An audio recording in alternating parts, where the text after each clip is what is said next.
When you want different outcomes, take different actions. It's as simple and as hard as that.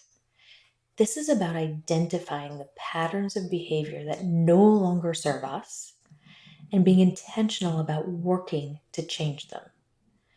Now, I'm going to start by unpacking the idea of identifying the behaviors that no longer serve us, because these are typically behaviors that have been recognized and rewarded and reinforced over the long term.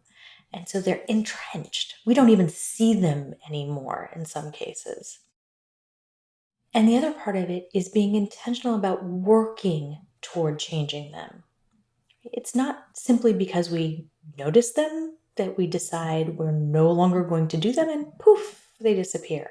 This is effort, right? We are now learning new ways of doing things. So I'll give you an example. For me, one of those behaviors I look at as overwhelm.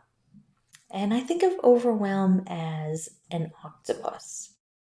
I love variety. I love being involved in lots of different things.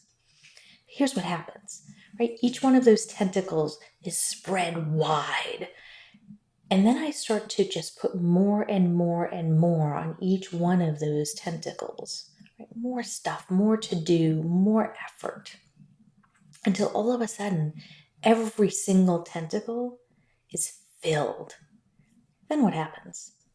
Then I am unable to move. I get stuck. I start to do just like little stuff. I know a good sign that I am stuck is that my inbox looks great because it's just the easy stuff that I can get done and gives me a sense of satisfaction, but it's not really what I should be working on. So the hard thing about behaviors that have been ingrained over time is that we don't see them necessarily. And this is where having people in your life who can give you good feedback, who can hold that mirror up for you, are so important. So I was talking to my husband last night about all of the things that I need to get done and how I'm feeling and the stress. And he just sat down with me and said, okay, so let's get everything off of those tentacles. Let's put it out in front of us and then plot out a plan that's reasonable to work your way forward. This is the intention to change the behavior. Not easy, totally worth it. So I would invite you to take a moment and comment below on behaviors that you have identified and maybe some things that you've done to start changing that outcome.